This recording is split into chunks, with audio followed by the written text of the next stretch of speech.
You've got some money saved up, maybe a few hundred, maybe a few thousand, and you keep hearing about people making money in the stock market. But every time you think about actually buying a stock, it feels like everyone assumes you already know what you're doing. Here's the thing, wanting to start investing isn't complicated, but nobody's showing you the actual buttons to click. Hey, it's Ollie, and today I'm going to make buying your first stock genuinely click for you. I've spent years watching beginners get overwhelmed by investing advice that sounds smart but skips the basics.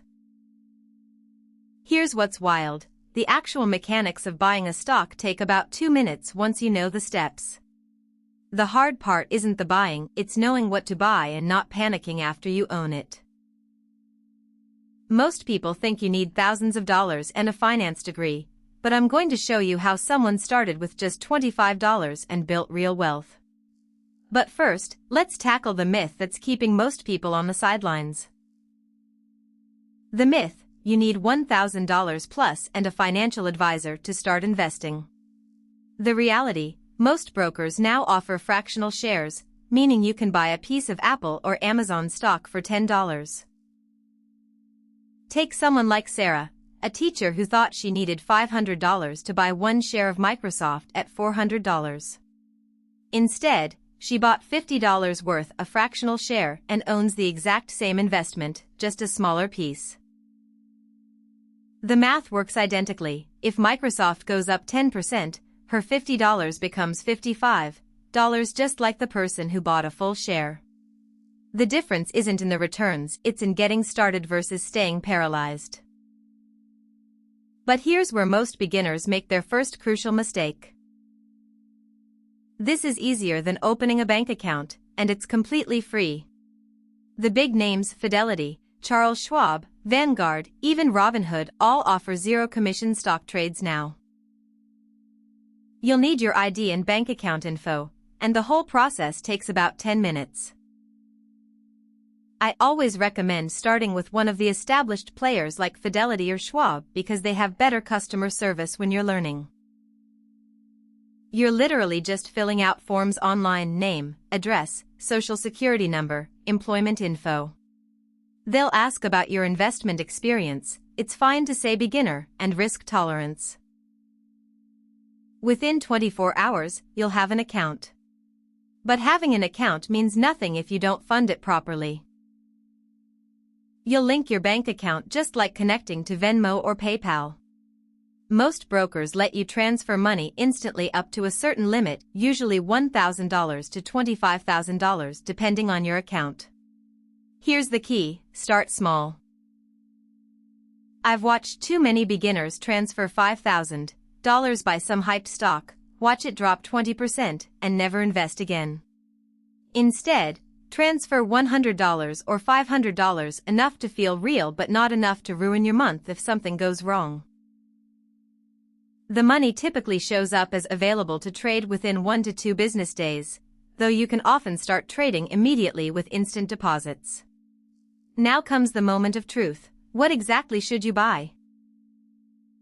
Here's the honest comparison. Buying an individual stock like Apple or Tesla is exciting but risky, you're betting on one company.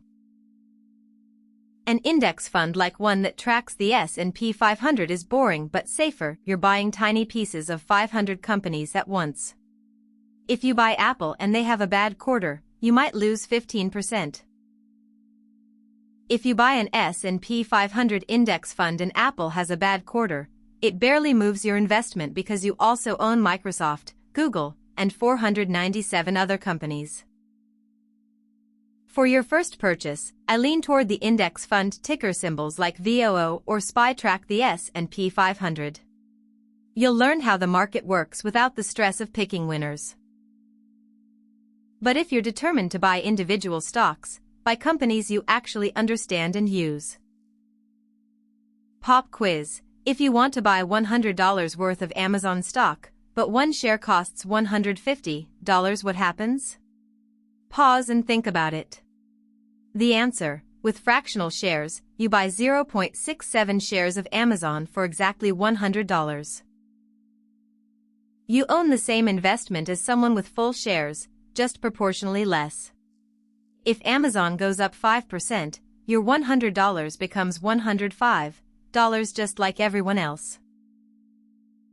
Now the actual mechanics. You'll search for your stock or fund by its ticker symbol Apple for Apple, VOO for Vanguard S&P 500 fund. You'll see the current price and choose how much to invest. Here's where beginners get confused by order types. A market order buys immediately at whatever the current price is, simple, but you might pay slightly more if the price jumps. A limit order only buys if the price hits your target, you set the maximum you'll pay. For your first purchase, a market order during normal trading hours, 9:30 a.m. to 4 p.m. Eastern, is perfectly fine. Enter your dollar amount, review the order, and click Buy. Congratulations, you're now a stockholder. But here's what separates successful beginners from everyone else. First principle: start small and add regularly. It's better to invest $50 monthly for a year than $600 all at once. This is called dollar cost averaging, and it smooths out the bumps. Second, think in years, not days. The stock market goes up about 70% of the time, but on any given day it's a coin flip. Third, when your investment drops 10%, and it will, that's normal, not a crisis. The worst thing you can do is panic sell during a dip. You lock in losses instead of letting time work for you. I've seen too many beginners buy high, sell low, and conclude investing doesn't work. The truth is simpler: time and consistency beat timing and brilliance.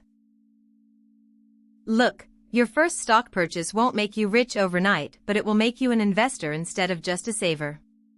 Start with an amount that feels comfortable, choose something boring like an index fund, and give it time to work. What's the first stock or fund you're thinking about buying? Drop your answer in the comments. I read them and I love seeing people take this step. If you want more practical investing strategies that actually work, check out nexusaicalls.com. Remember, the best time to start was yesterday, but the second best time is right now.